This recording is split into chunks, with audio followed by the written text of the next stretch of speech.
Soy Willy Fogg y como yo, mis amigos son también aventureros.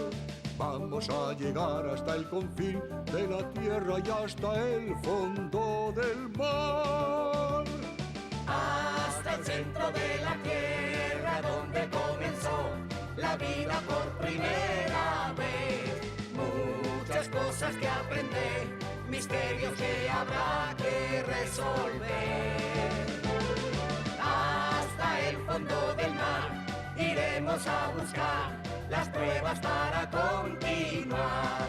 Hacia el centro de la tierra, el centro de la tierra. El ferrocarril del Pacífico unía a Estados Unidos de costa a costa en 3 grandes tramos, desde San Francisco a Ogden, desde Ogden a Omaha y finalmente desde Omaha a Nueva York.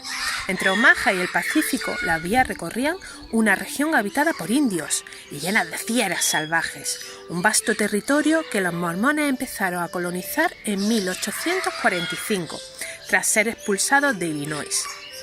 Antes se empleaban 6 meses para ir desde Nueva York a San Francisco, pero a partir de la construcción del ferrocarril, el viaje duraba solo 7 días. El ferrocarril del Pacífico se ramificaba mucho a lo largo de su recorrido, en los estados de Iowa, Kansas, Colorado y Oregón.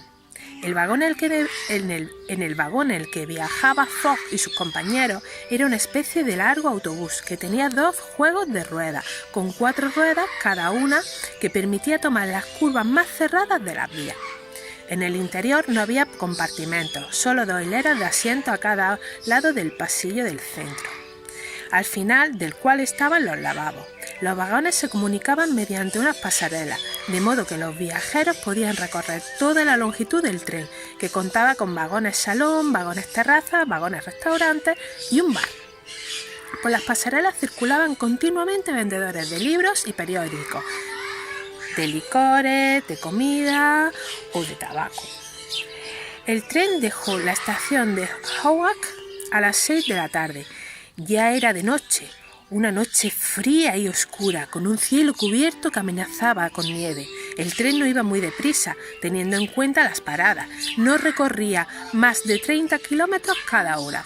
Esta velocidad sería suficiente para atravesar Estados Unidos en el tiempo reglamentario. Passepartout iba sentado al lado del inspector de policía, pero no hablaba con él. Sus relaciones se habían enfriado mucho en los últimos tiempos y Passepartout ya no confiaba en su amigo. Una hora después de la salida del tren empezó a caer una nevada fina. Por la ventana solo se veía un manto blanco. A las 8, un empleado entró en el vagón y anunció a los viajeros que era hora de acostarse. En pocos minutos, el vagón se convirtió en un gran dormitorio. Los respaldos de los bancos se plegaron. Se desenrollaron unas colchonetas por un ingenioso sistema y enseguida quedaron preparadas las cabinas. Cada viajero tenía ahora una cama cómoda y protegida de la vista por gruesas cortinas. Las sábanas eran blancas, las almohadas eran blandas y no había más que acostarse y dormir mientras el tren avanzaba a toda máquina a través del estado de California. En el territorio que se extiende entre San Francisco y Sacramento, el suelo es bastante llano, así que el tren recorrió los 190 kilómetros de vía que separa ambas ciudades en 6 horas. Hacia medianoche, los viajeros pasaron por Sacramento mientras dormían. Después, el tren atravesó el macizo de Sierra Nevada. A las 7 de la mañana pasaba por la estación de Cisco. Una hora después, el dormitorio había vuelto a convertirse en un vagón normal y los viajeros contemplaban el viaje montañoso por las ventanas. El trazado del tren respondía a los caprichos de la sierra. se pegaba a los flancos de las montañas, corría al borde de los precipicios y formaba curvas cerradas en los ángulos, y se lanzaba por gargantas que parecían no tener salida. Apenas había túneles ni puentes. El ferrocarril serpenteaba entre las montañas casi sin alterar la naturaleza. El tren entró en el estado de Nevada hacia las 9. Después del almuerzo, los viajeros contemplaban el paisaje de vastas praderas, montañas recortadas sobre el horizonte, riachuelos de agua espumeante. De vez en cuando, enormes manadas de bisonte se extendían como un mar con oleaje. Estos ejércitos de rumiantes se interponían a veces en el paso de los trenes y los obligaban a detenerse durante horas. Eso fue lo que ocurrió en esta ocasión. Hacia las 3 de la tarde, un tropel de entre 10.000 y 12.000 animales ocupaba la vía férrea. La máquina redujo la marcha y finalmente tuvo que detenerse ante aquella masa impenetrable. Los bisontes, a los que los estadounidenses llaman búfalos, se movían con paso lento y tranquilo, dejando escapar a veces mugidos formidables.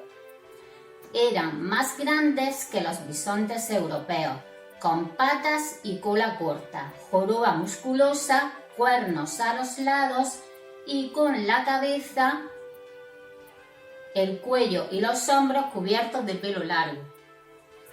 Los viajeros, repartidos por las pasarelas, contemplaban el espectáculo, todos menos Phineas Fogg, que se había quedado en su sitio y esperaba tranquilamente a que los búfalos tuvieran a bien dejarle pasar.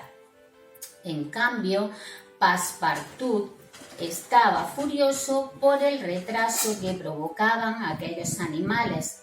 Hubiera querido dispararlos con sus revólveres.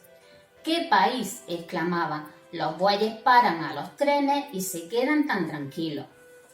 El desfile de los bisontes duró 3 horas largas y ya anochecía cuando la vía quedó libre.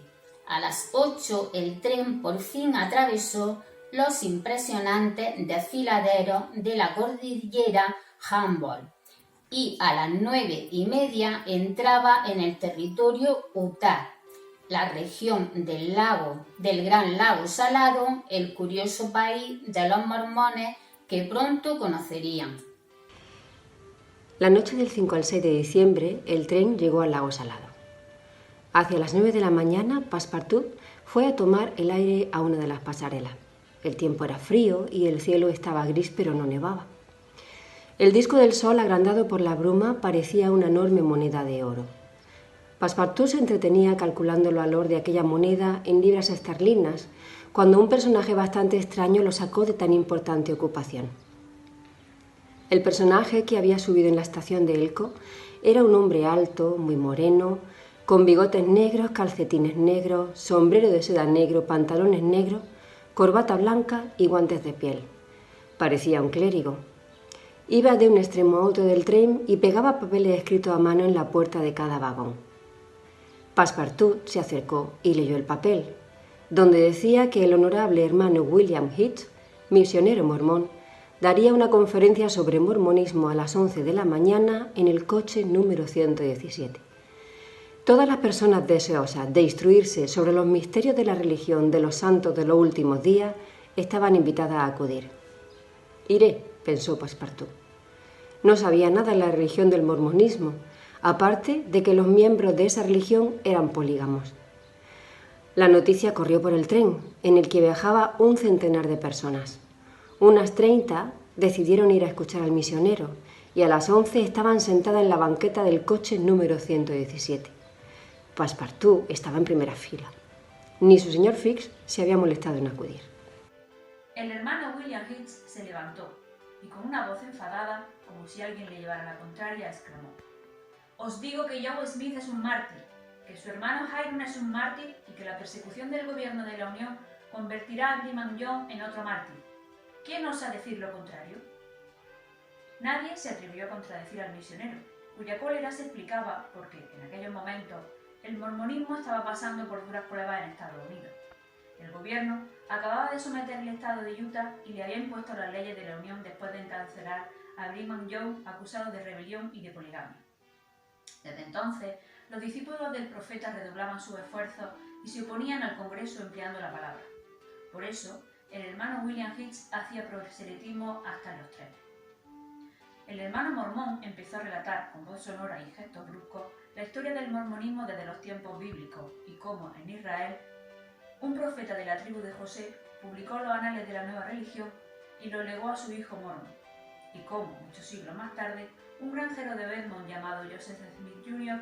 hizo una traducción de aquel libro precioso escrito en caracteres egipcios y se reveló como profeta en 1825. Y cómo, finalmente, un mensajero celestial se le apareció en un bosque luminoso y le entregó los anales del Señor. En aquel momento, algunos de los presentes, aburridos de aquella historia, salieron del vagón. Pero William Hitch continuó su relato y explicó cómo Smith Jr. reunió a su padre, a sus dos hermanos y a algunos discípulos y fundó la religión de los santos de los últimos días, una religión que se había extendido por Norteamérica, Inglaterra, países escandinavos y Alemania, y que contaba entre sus fieles con artesanos y profesionales liberales, cómo se fundó una colonia en Ohio, cómo se construyeron un templo y una ciudad en Kirkland, y cómo Smith se convirtió en banquero y recibió un papiro escrito por Abraham. La narración se alargaba. Se marcharon algunos espectadores más y el público quedó reducido a unas 20 personas.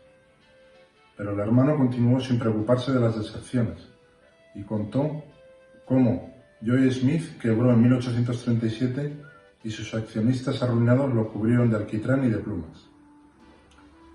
Como unos años después volvió a aparecer, más honorable que nunca, en Independence, Missouri, como jefe de una comunidad de más de 3.000 discípulos y cómo tuvo que huir al lejano oeste, perseguido por el odio de los gentiles. Aún quedaban 10 personas, entre ellas Passepartout, que escuchaba con gran interés. Así supo que, después de muchas persecuciones, Smith reapareció en Illinois y fundó en 1839, a orillas del Mississippi, la ciudad de Nauvoo, con una población de 20.000 almas en la que Smith era alcalde, juez supremo y general en jefe, que en 1843 presentó su candidatura a la presidencia de Estados Unidos y que, finalmente, cayó en una emboscada, fue encarcelado y lo asesinó una banda de enmascarados. A aquellas alturas, Passepartout era el único que seguía en el vagón, escuchando. El hermano le hablaba directamente a la cara. Le dijo que, 2 años después del asesinato de Smith, su sucesor, el profeta Brigham Young, se fue de Nauvoo y se estableció a orillas del lago Salado, donde la nueva colonia alcanzó su extensión enorme gracias a que los mormones eran polígamos. Y por eso, añadió William Hitch, el Congreso está celoso de nosotros. Por eso los soldados de la Unión han invadido el suelo de Utah. Por eso nuestro jefe, el profeta Brigham Young, ha sido encarcelado injustamente. ¿Cederemos a la fuerza? Jamás. Nos han expulsado de Vermont, de Illinois, de Ohio, de Missouri, de Utah. Pero encontraremos otro territorio donde establecernos. Y usted, fiel seguidor mío, añadió el hermano fijando su mirada severa y su único espectador, ¿plantará su tienda bajo nuestra bandera? No, contestó Passepartout con valentía y salió corriendo para alejarse de aquel energúmeno. Durante la conferencia, el tren había avanzado con rapidez y sobre las 12:30 llegaba al Gran Lago Salado, un inmenso mar interior que se encuentra a 1.100 metros sobre el nivel del mar. Sus aguas son tan saladas que los peces no pueden vivir en ellas. El tren llegó a Uten a las 2. Como el tren no continuaría su recorrido hasta las 6, el señor Fogg, la señora Outa y sus 2 compañeros tenían tiempo de ir a visitar la ciudad de los santos.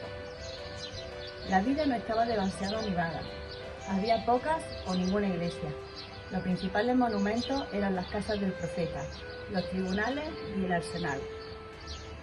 También destacaban las casas de ladrillos azules, con porches y galerías cubiertas rodeadas de jardines con acacias, palmeras y algarrobos.